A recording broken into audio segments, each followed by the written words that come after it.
د شیخ زاید بنسټ یو غیر انتفاعي بنسټ دی چې په کال 1993 زیږدیز کال کې په رباط کې رامنځته شو. نوموړی بنسټ د څېړنو، روغتیا او زده کړې په برخه کې فعالیتونه کوي. دغه بنسټ د ابوظبي د امیر شیخ زاید بن سلطان النهیان لخوا جوړ شوی چې په پیل کې ورته 50 میلیون امریکایي ډالره مرسته کړې ده.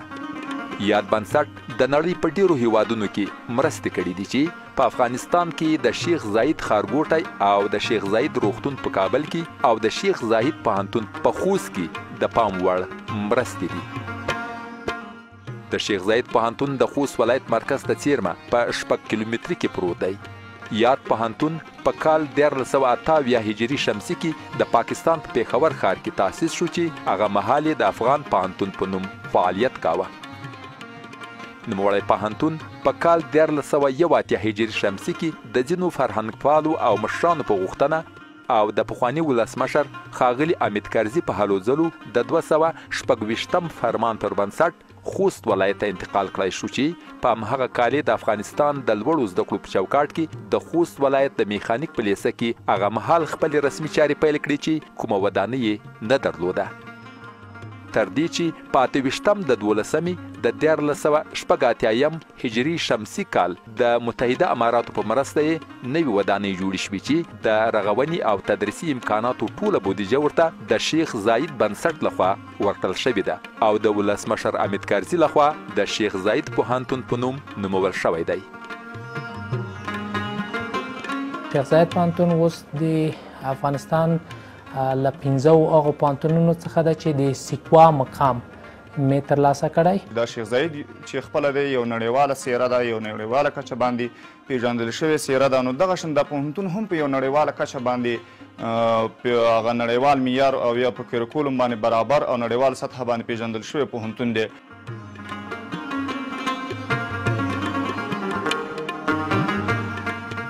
نوموړی پوهنتون په 200 جریبه ځمکه کې پروت دی چې دغه ځمکه د افغانستان د اسلامي جمهوري دولت لخوا ورکړل شوې ده چې شاوخوا 125 جریبه ځمکه کې د پوهنتون دیوال چاپیر شوی چې 12 پوهنځي، یو ریاست، 8 بلاکه د هلکانو لیلیه، یو تدریسي روغتون، 2 بلاکه د نجونو لیلیه، د هلکانو او نجونو لپاره 2 مسجدونه یا جماعتونه او یوه د کتابتون ودانۍ لري چې په یاد سمبال کتابتون کې په زرګونو جلده کتابونه ساتل کیږي.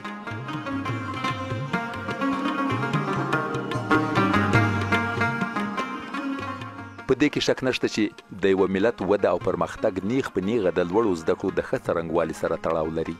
هیڅ ملت به تر هغې پورې اقتصادي وده ونه کړي چې د یوه ښه او باکیفیته لوړو زده کړو څښتن نه وي. لکه څرنګه چې په اقتصادي وده کې کیفیت مهم رول لري، له دې امله د خوست شیخ زاید پوهنتون د لوړو زده کړو د وزارت د پالیسیو او ستراتیژیو په رڼا کې هڅې کړې دي چې د کیفیت د ښه کېدو لپاره ځانګړې موخې وټاکي او هڅه کوي چې ښه تعلیمي نصاب ولري او یو د استخدام روڼ سیستم رامنځته کړي.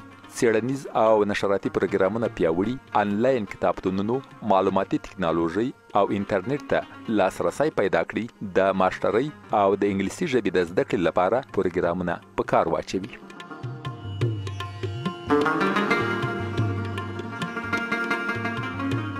د شیخ زاید پوهنتون اوسمهال 12 پوهنځي لري چې طب، انجینري، زراعت، ویترنري، کمپیوټر ساینس، ټولنیز علوم، ژبو ادبیات، اقتصاد، ژورنالیزم، شریعت، حقوق او ښوونې روزنې پوهنځي دي. د دغو پوهنځیو له جملې څخه 4 پوهنځي اقتصاد، ژبو ادبیات، حقوق، ښوونه او روزنه د شپې پوهنځي هم لري چې په دغه پوهنځیو کې ټول ټال 42 څانګې شتون لري. په ټولو پوهنځیو کې د لیسانس په کچه زده کړې ترسره کیږي.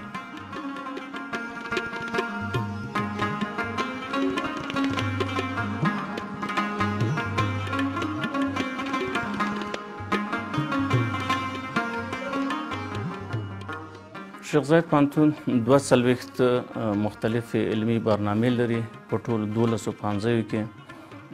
دغه پوهنتون اوس مهال د 8000 په خواوشا کې محصلین لري چې د استادانو شمېر یې په 12 پوهنځیو کې 250 تنو ته رسیږي او د ټولو اداري کارمندانو شمېر یې تقریبا 225 تنو ته رسیږي. په دې پوهنځي کې 38 استادان په تدریس بوخت دي او اوس مهال پکې 515 محصلین زده کړې کوي چې عملي زده کړې لپاره ولایتي دولتي روغتون او خصوصي روغتونونو او کلینیکونو ته ورځي.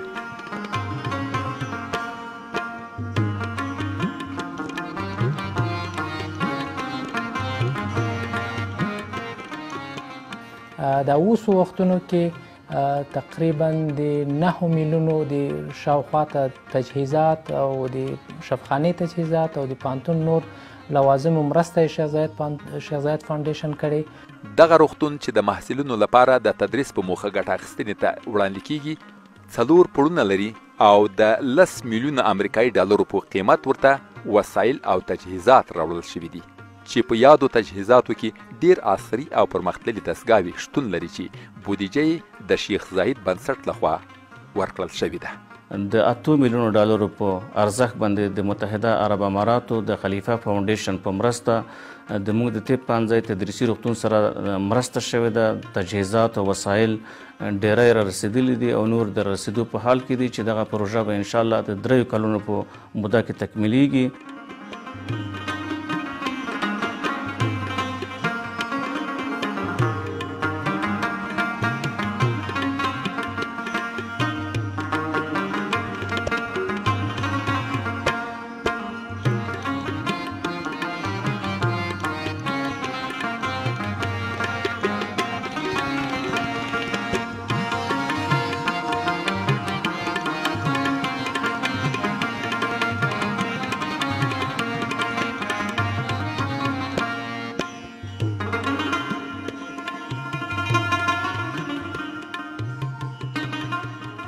درسي لحاظه که ووایو هسې کوم څنګه چې مونږ غوښتل هغه استادانو راکړي خو مونږ په عملي توګه هغه کار نه دی کړی. که لابراتوار ووایو اناټومي کې مونږ باید پریکټیکل سطحو کې لاړ شو لابراتوار ته چې هغه مونږ نه لرو. همداسې په نورو مضامینو کې په کیمیا کې هستولوژي کې هغه نشته. نور یو د شفاخانې مشکل ده چې هغه باید فعال شي یعنی عملي کار باید وشي.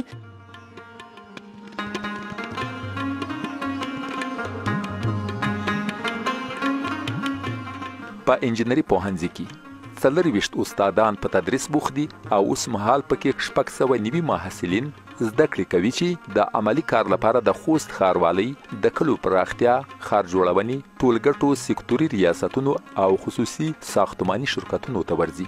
په زراعت پوهنځي کې 20 استادان په تدریس بوخت دي او اوس مهال پکې 214 محصلین زده کړې کوي چې د عملي کار لپاره کرنیزو فارمونو، د کرنې او مالدارۍ سکتوري ریاست او د مرغدارۍ فارمونو او داسې نورو ځایونو ته ورځي. په ویټرنري پوهنځي کې 6 استادان په تدریس بوخت دي او اوس مهال پکې 350 محصلین زده کړې کوي چې د عملي زده کړو لپاره د خوست ولایت د کرنې او مالدارۍ سکتوري ریاست او حیواني روغتیايي کلینیکونه د یادولو وړ دي.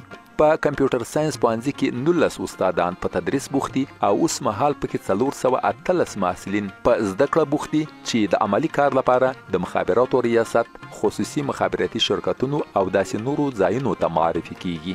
موږ د شیخ زاید پوهنتون کې نو مشکل نه لرو بلکې زموږ هر هغه مشکل چې موږ درلودلی دی هغې ته زموږ مدیرانو استادانو هر هغه چاته مو ویلي یعنې زموږ مشکل ته هغوی رسیدګي کړې. موږ هېڅ نو مشکل نه لرو په خپل پوهنتون کې دننه.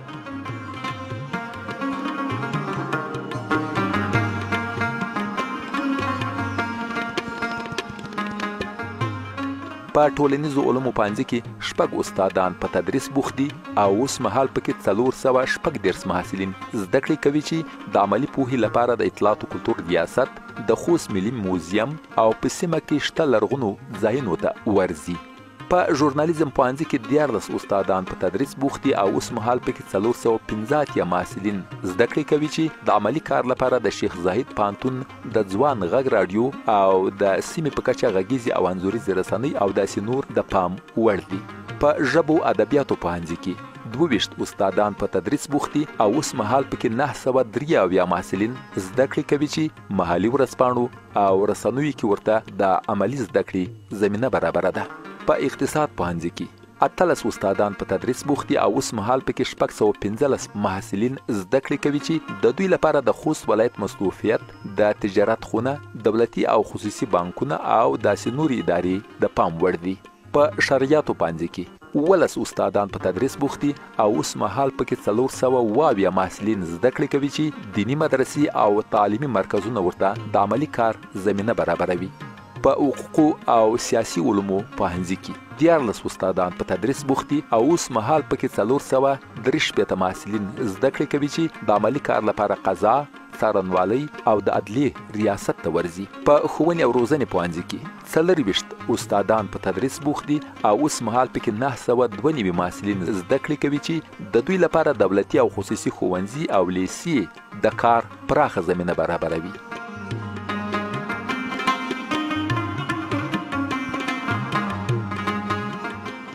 شیخ زاید پوهنتون د اوس لپاره د هیواد دننه او د هیواد نه بهر له ځینو پوهنتونونو سره په بیلابیلو برخو کې د همکاریو سندونه لاسلیک کړي دي چې د کرنې په برخه کې د امریکا د پرودو زراعتي پوهنتون او همدارنګه د جرمني د بوخم پوهنتون سره چې د شیخ زاید پوهنتون 10 تنو استادانو د ماستري سندونه هم له همدغه پوهنتون څخه ترلاسه کړي دي.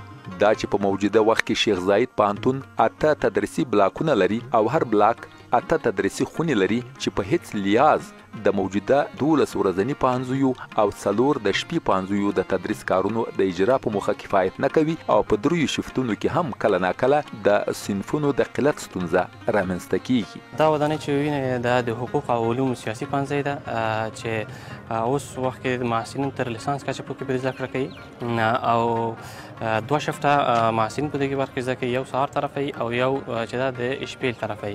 د شریعتو پوهنځي نوي 4 پوړیزه ودانۍ تر ساختمان لاندې ده. هیله ده چې راتلونکي سیمسټر ته کارونه بشپړ او ګټې اخیستنې ته وسپارل شي چې تر یوه حده به د تدریسي صنفونو د کمښت ستونزه راکمه شوې وي. د موږ به د متحده عرب اماراتو نه غوښتنه دا وي چې د شیخ زاید پوهنتون هغه پروپوزلونه چې دوی ته موږ ورکړي دي چې موږ اوس فلحال 8 تدریسي بلاکونه لرو او 12 پوهنځي لرو، یعنی 4 تدریسي بلاکونو ته موږ اړتیا لرو چې موږ ته دا جوړ شي.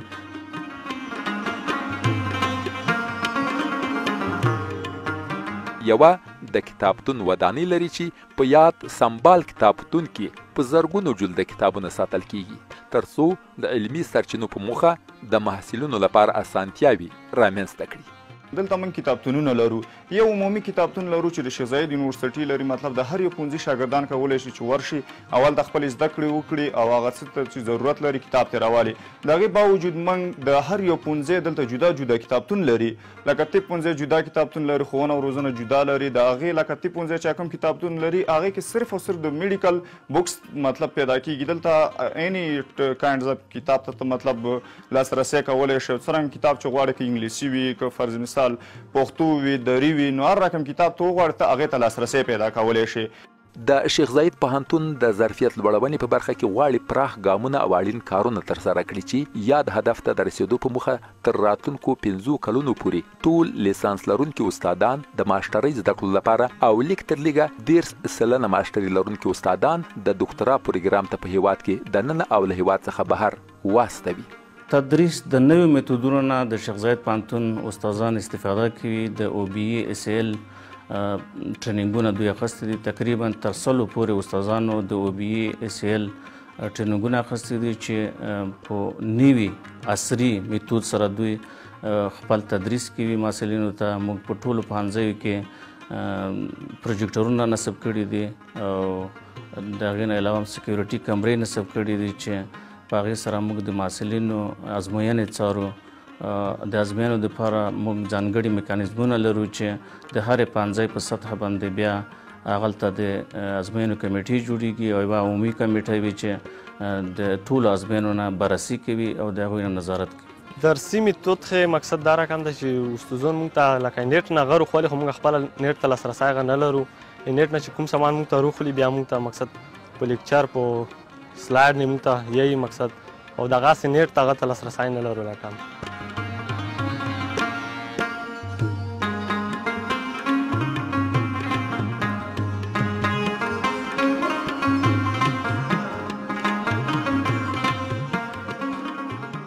د د نورو ملي او نړیوالو پوهنتونونو په څیر شیخ زاید پوهنتون هم په خپل رسالت او لرلید کې د ټولنې د اړتیاو او غوښتنو سره سم مسلکي او ماهر فارغین وړاندې کولو ته ژمن دی ترڅو د ټولنې د ودې او پرمختګ لپاره زمینه مساعده کړې وي.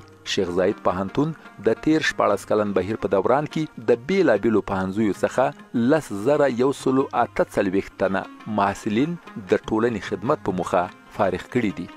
له 2001 کال نه تر اوسه پورې موږ تقریبا 10,000 په شاوخوا کې فارغین لرو. 10,000 کسان ټولنې ته د خدمت لپاره وړاندې کړي دي، البته په دا بیلو بیلو رشتو کې. د شیخ زاید پوهنتون د کارموندنې مرکز هم لري چې د پوهنتون د فارغو او برحاله محصلینو سره د کارموندنې او د کاري ظرفیتونو او مسلکي مهارتونو په لوړولو کې مرسته کوي.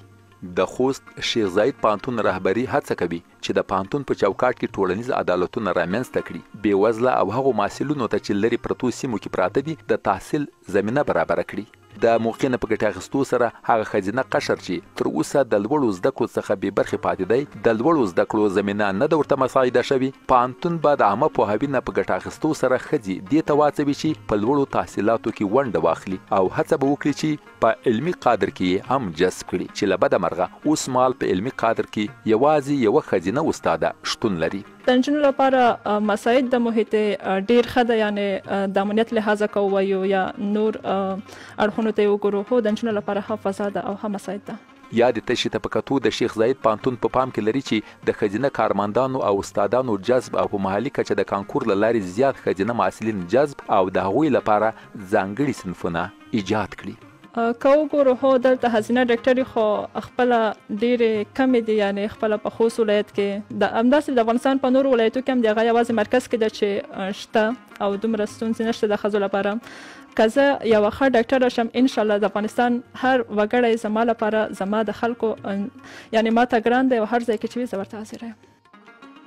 د پوهنتون په کچه د ښځینه محصلینو او استادانو لپاره د ترانسپورت اسانتیاوي او د هغوی لپاره ځانګړي تفریحي او سپورتي ځایونه برابر کړي او د ښځینه محصلینو او پرسونل د شکایتونو د اورېدو لپاره یو شفاف میکانیزم رامنځته کړي. موږ د محصلینو د سیر او تفریح لپاره او د هغوی د سپورت لپاره داسې مناسب هغه نه لرو، میدانونه نه لرو. که هغه میدانونه ورته جوړ شي، د موږ لابراتوارونه که غني شي، د موږ کتابخانه که نور هم غني شي، د موږ کتابخانه که ډیجیټل شي، نو دا به د موږ هغه غوښتنې وي چې د دولت چارواکي د متحده عرب اماراتو تر سفارت او د دولت پورې ورسوي. د شیخ زاید فاونډیشن نه موږ ډېره زیاته مننه کوو. دوی واقعي شکل باندې د شیخ زاید پوهنتون سره ډېرې زیاتې مرستې کړي. مخکې دا کومې ودانۍ چې تاسو دلته ګورئ دا ټولې شیخ زاید فاونډیشن لخوا نه جوړې شوي دي.